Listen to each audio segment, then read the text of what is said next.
All right, Christmas break, work in the garage. Welcome back here. What we're gonna try to get done is some housekeeping items, right? For example, I had threaded these holes originally, temporarily.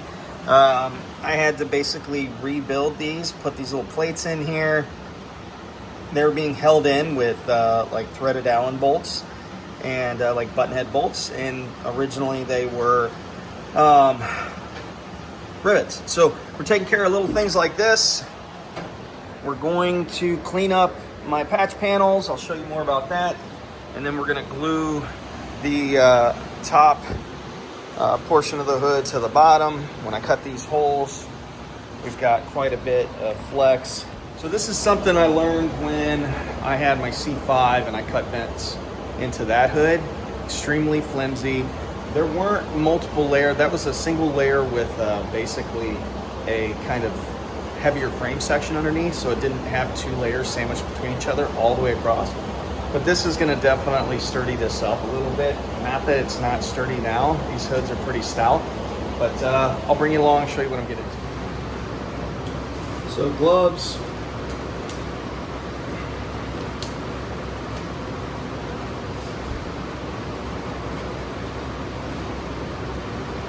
We're gonna have my fancy dual tube. This is for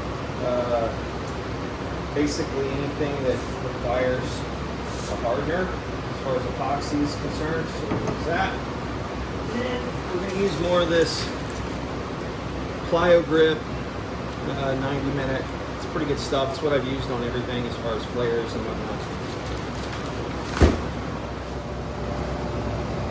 Well, that's awesome. None of this recorded. All right, well, just basically install as much of that in there as I can put in there. I'm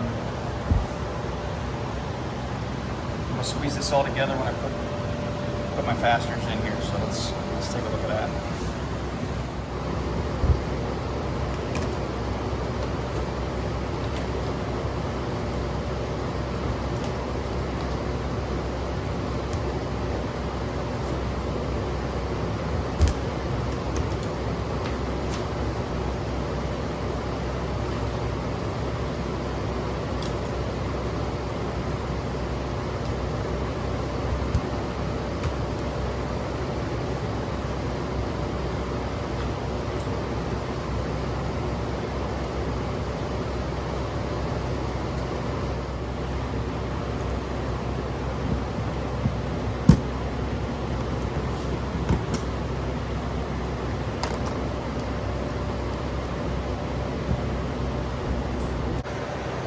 So obviously it's sandwiched. I mean, this isn't rocket science, but it's definitely gonna clean things up when we get done, you know, prepping and painting and all that good stuff. So from the underside, it's gonna look good. No voids, no big gaps. I still have to clean this up.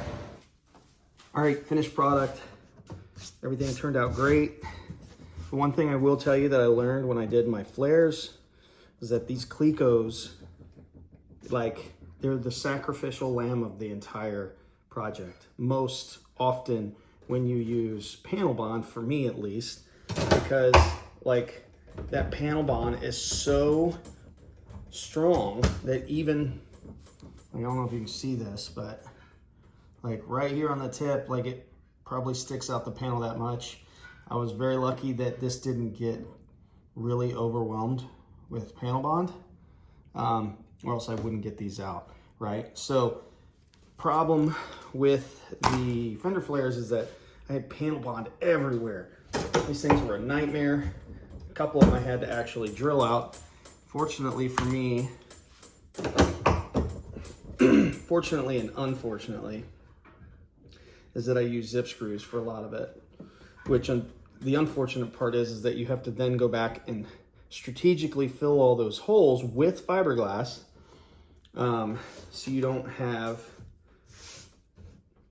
shrinkage, which in previous videos I've mentioned that we don't like. Nobody likes shrinkage. Anyways, that's it. This is gonna keep water from draining into the hood, even though there's a couple of little wicking holes for, or whatever you call them, drain holes. I know this is a lot of content on just gluing the hood panels together, but all in all, I'll clean them up. Oopsie doops. Hold on. This is solid. Let's tighten this thing up dramatically. Dramatically. I don't know how to use words. I barely graduated high school. I'm doing the best I can. All right, moving on. All right, so these are those little patch panels I made for the roll bar mounts, okay? For it to be bolt-in, removable, all that good stuff. And this doesn't look great, right? So what I'm going to do is I'm gonna prep all this, and I'm gonna put a fiberglass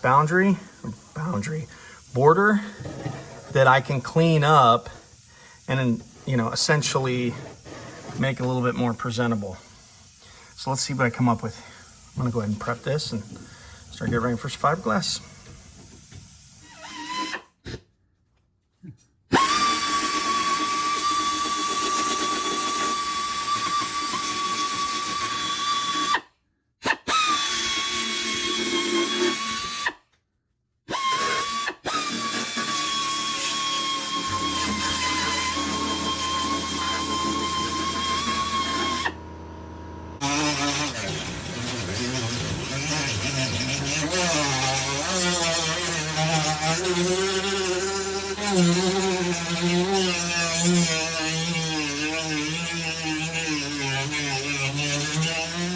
All right, so just kind of pre-cut some squares, kind of fit up, you know, some strips, 1 or 2 inch strips.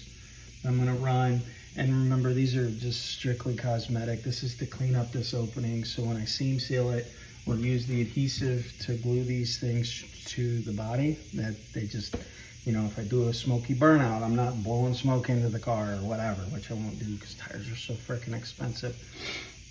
I mean, I probably will, but I'll be thinking about that while I'm doing it. Anyways, let's mix up some resin. Again, I got 3 or 4 strips covered in fiberglass. Almost done doing that. All right, let's get some. Start laying this up.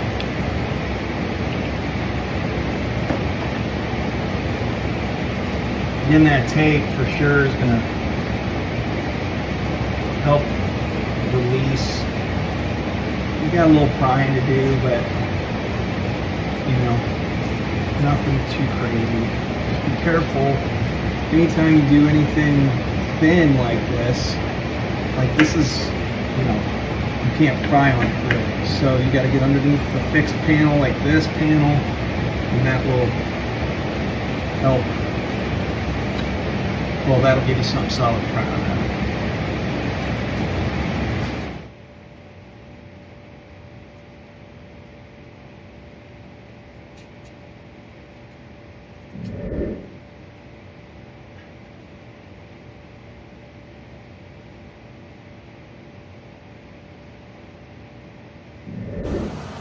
All right, little recap. Got multiple layers, nothing crazy, right? But like, obviously there's an offset between up here and down here. So I put a couple of layers just to give me something tangible to, you know, trim up and all that good stuff. So in a nutshell, that's it. Wait for this to cure, trim it up, see what it looks like.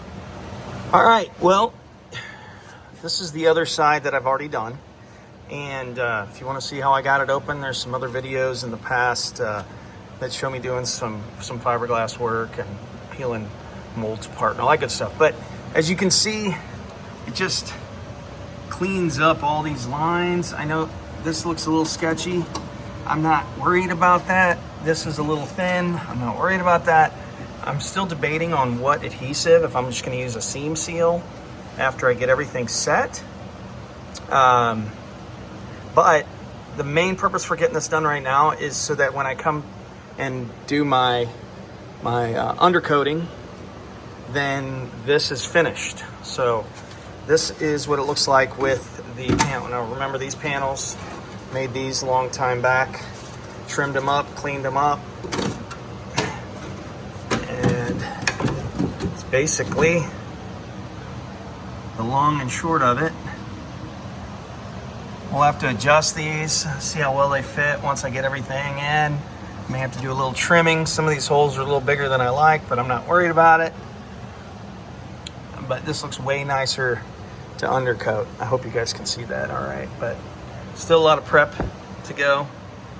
But man, I'm getting close. There it is. Tying up some loose ends. Engine bay is coming around. I've got to clean these areas up, which I've been putting off because it's going to be miserable. Everything else is blocked out. I need to clean up the liners, inner fender wells, whatever you want to call them. Got to clean all this up. As far as like, you know, radiator core support, I cleaned all these up. I don't have to repaint them or anything or repowder coat them. I should clean up just fine. So I'm going to try and do a little bit more to kind of keep everybody up to date, and it keeps me accountable like it's always been. I kind of fell off the horse, busy with life over the last 6-7 months, which is good. That means my business is doing good. But you know, when that happens, this all takes a back seat. Last thing, got all this sanded out, so the opening looks good. I think I already showed you guys that. Anyways, that's done. The backside's ready to be knocked down and finished. There's a few more things I need to do. I need to pull the doors off, prep jams, a few other pieces, T-tops.